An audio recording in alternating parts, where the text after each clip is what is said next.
Okay, I'm back, so we're gonna go in the book. The opening page, it's got just like a bunch of Chinese characters.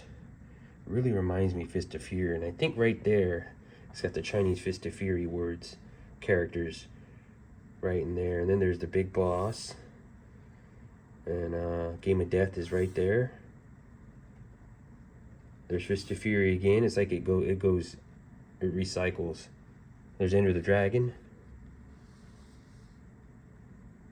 Way of the Dragon, Fist of Fury, Big Boss, Game of Death, Enter the Dragon, Way of the Dragon, Fist of Fury, Big Boss. That's really cool. I like that. I noticed a lot of people that had this book, if they're not Chinese, they probably just opened up and saw a bunch of Chinese characters inside and probably just flipped the page, didn't even bother to look at it. But I picked that up. There's the opening page. Well, that's really cool. I like that. There's just the table of contents or the introduction page. Really cool book. Let's skip through these pages real quick to get to the good stuff.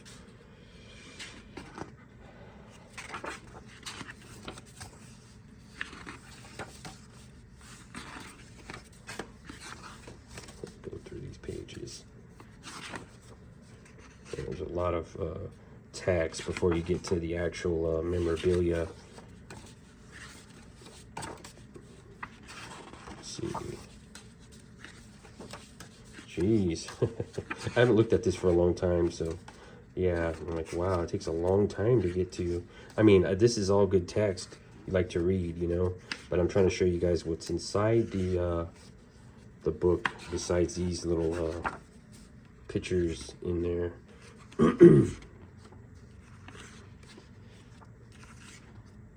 to go through it some more. Yeah, it's filled with a lot of these pages. Let's see.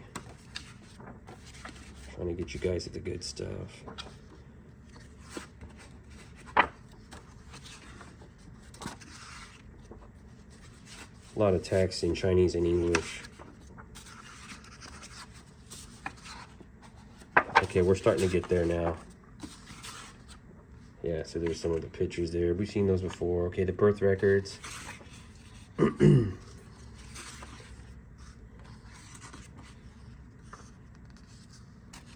the schools. His school photos. Those are cool. I like that. His driver's license.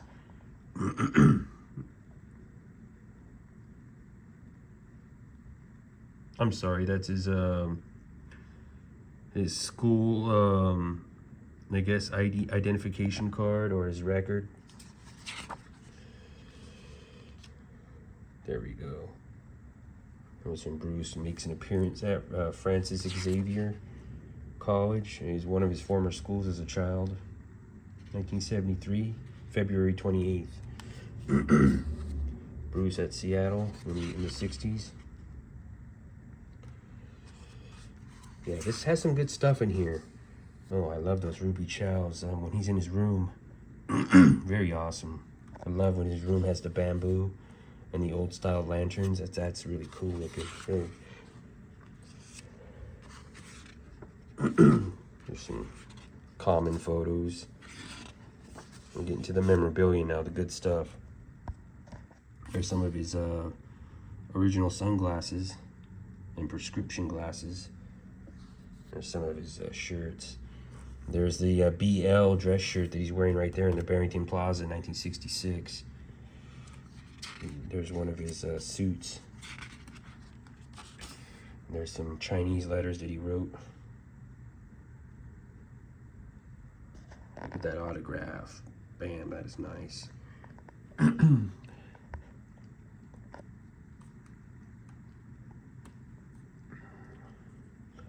And this is a letter to Linda in 1970 when he was in Switzerland. Yeah, they got letters in here. I like that. I like when they have this type of stuff in the books. I remember they had an auction during this time, and some of the stuff was in there was fake, like fake pair of nunchucks, a fake yellow tracksuit, it's like bright yellow, like a banana. It's too big for Bruce. The material's wrong. I don't know how anyone could have just auctioned that and bought into it. It must be non-Bruce Lee fans that just want to get something at auction. And there's a Singaporean program for the kid. My son a Chung. There's Bruce and Golden Gate Girl. Look at that. Now, I'd love to own these. These are the older lobby stills, lobby cards from the kid. These are before Golden Harvest. These are not the non-Kung Fu film lobby cards. These are the early stuff when he was a kid, non-martial arts films.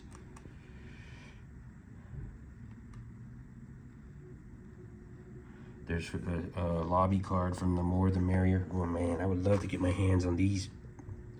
They're either lobby stills or photos. I have to see them in hand. They got borders on them. They kind of look like lobby cards, but they look too clear almost to be lobby cards. I'm guessing they're like lobby stills. But I have to see it in hand to really, and look at it to really know. This old 1950s stuff. Yeah, I like when they include this type of stuff in there. Photos from The Orphan.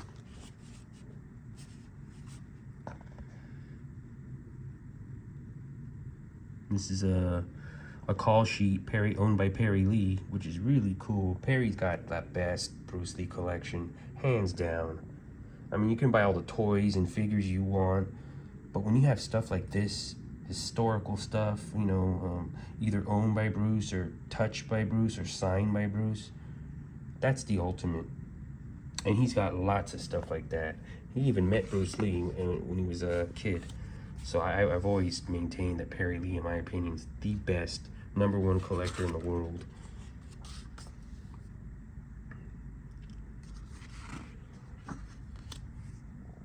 I would put Yori Nagamura from Japan probably close to Perry, but I would put him around second. And there's those Big Boss. These are the second edition Chinese border lobby cards. Still nice. These are hard to get to. Trying to get in. These are the third release ones. Chinese border card, but third release. And these ones are the ones from 1983, distributed by Golden Communications, that were designated for London. 10th anniversary of Bruce Lee's death. And this is nice. This is very, very common, but for being so common, this is like a must-have item right here. The Big Boss Golden Harvest first release movie program or booklet. It's like a leaflet. Bruce was the first Hong Kong actor to have one of these type of books made. And then after him, and the rest, a lot of other Golden Harvest stars had these made, but he was the first. Second release Big Boss poster. I don't know why they always put 1971. I mean, the movie 71, but they always get it wrong with the logo. See that right there? This is from 74. That's when they re-released this, you know, officially with Golden Harvest with the second official release. There's the Fist of Fury. And there's the Golden Harvest Square logo on the Chinese borders. Third release cards. And these right here are the third release pamphlet. I've got the original round logo one. The wheat logo is hard to get, that one too. This one right here is still nice, but very common. And there's the third release Chinese Way of the Dragon cards. And there's the English set of those.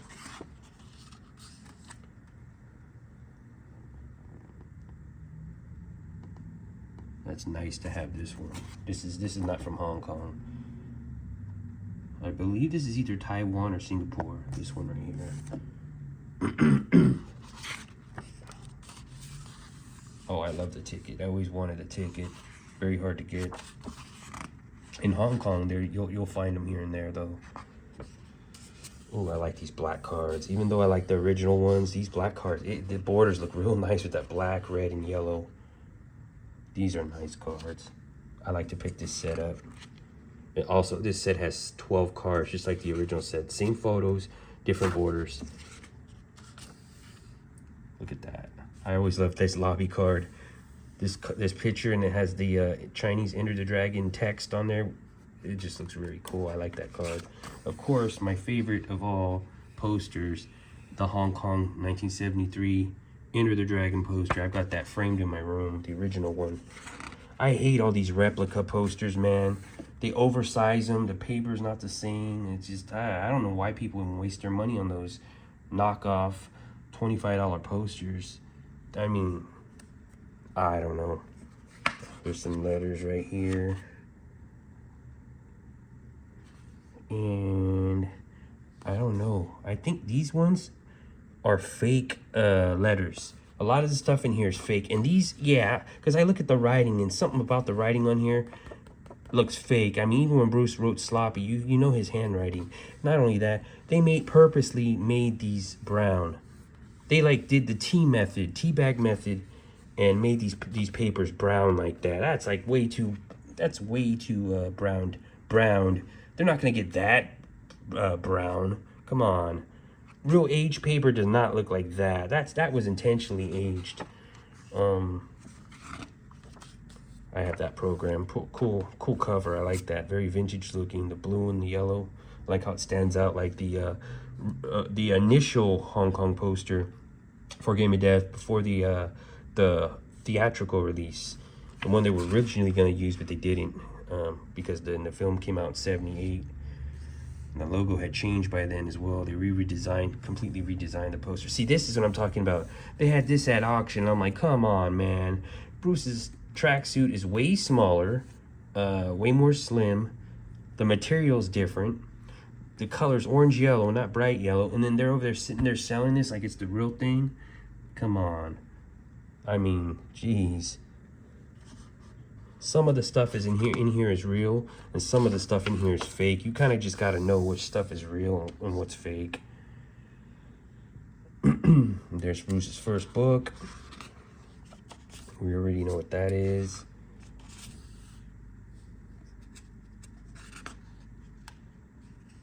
And there's the George Lee style nunchakus. They're supposed to be Bruce Lee's nunchaku. I don't know, the chain looks a little too new. These might be like later replicas made by George Lee. I mean, they look authentic, made by George, but there's no bangs, no dings on them. Everything's too perfectly new. The chain is like bright. There's no like rust or oxidation. Yeah, it's just, yeah, they just look way too new. And there's the 3-sectional staff, triple nunchakus. And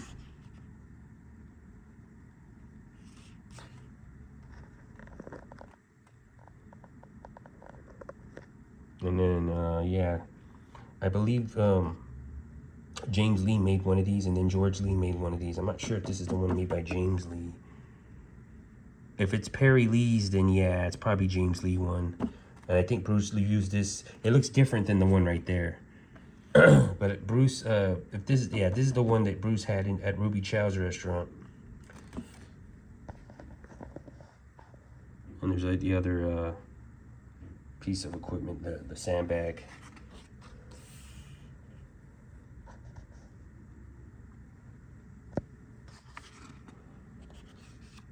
Pair of his boots. Yeah, those are the boots.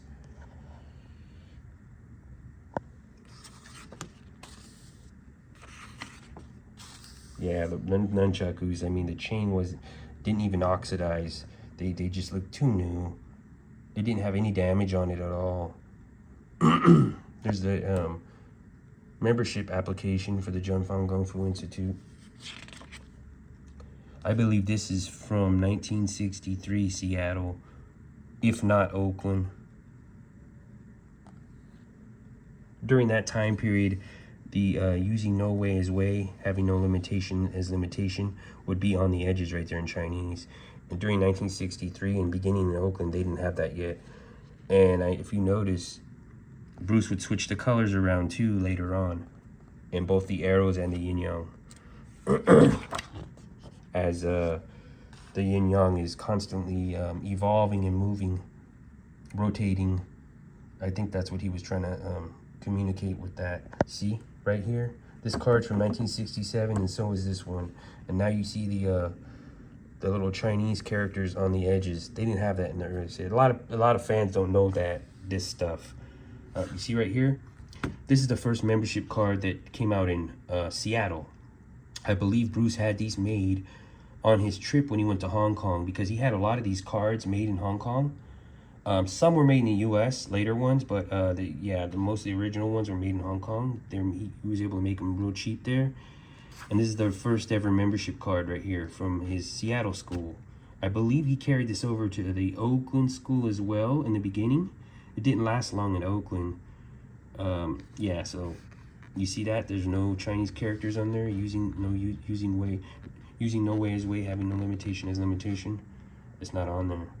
You see how the gold is on that side, red is on the right, and then red here, gold here. Now if you look right here, the red and the yin yang's on the left and the gold's on the right, and then they swap the colors for the arrows as well. It's like it's going in a circle like this, rotating.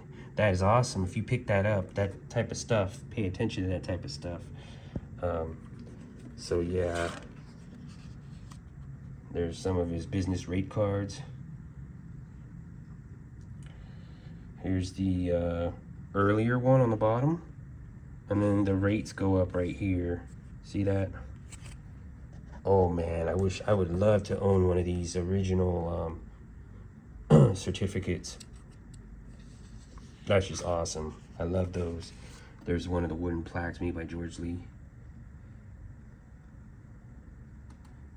And one thing I wanted to point out, you see how George would make replicas like later on? A lot of people don't catch this, but you see the arrows? They're kind of bent. They're not completely in a round circle. Like Bruce's, if you look at his in the school, you see that? It's not bent. The edge is cut off straight underneath the circle. So a lot of people don't catch that either. And I like Bruce's because I don't know, I just like the way the arrows are shaped around. I don't like how the arrows have the little you see the little tails right there, the little 2 points. Bruce's was flat. See that? Flat and cut straight across, straight like that. No little 2 points on the ends. I don't know why. They look like bow and arrows. These look like actual arrows that are trying to go around the circle. So I just noticed that the ones that George Lee was making for like a lot of people were not identical to Bruce's. I know, you know, they probably know that too, but they don't want to point it out. But I really look at like detail. I'm very detailed with things when I look at them. Oh yeah, these cards are cool. I'd love to get these too. There's the original Tombstone.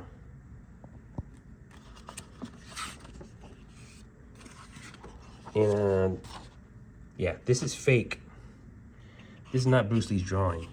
That's not his handwriting. That's not his drawing.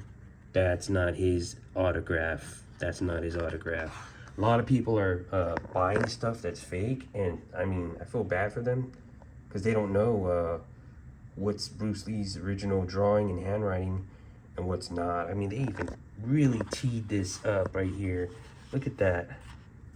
I mean, there's the people buying like business cards that they think Bruce wrote on them. I mean, no. I would be first to tell you right away. It doesn't matter if I like the person or not. I'm always gonna be honest. And yeah, I see a lot of fake Brandon Lee autographs too.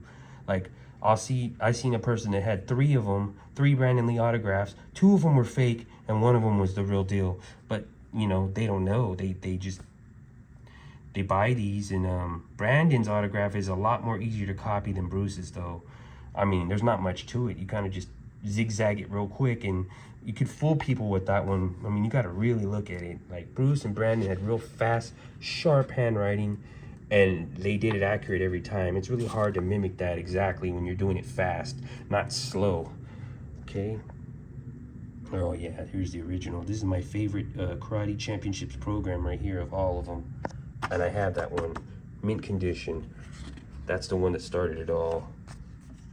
Let's see. And this starts getting into the comics and the toys. I'm gonna end it right about here. But you guys can kind of see, I give you guys more than a taste of what this book has to offer right here. So yeah, that's it for the review. Thank you.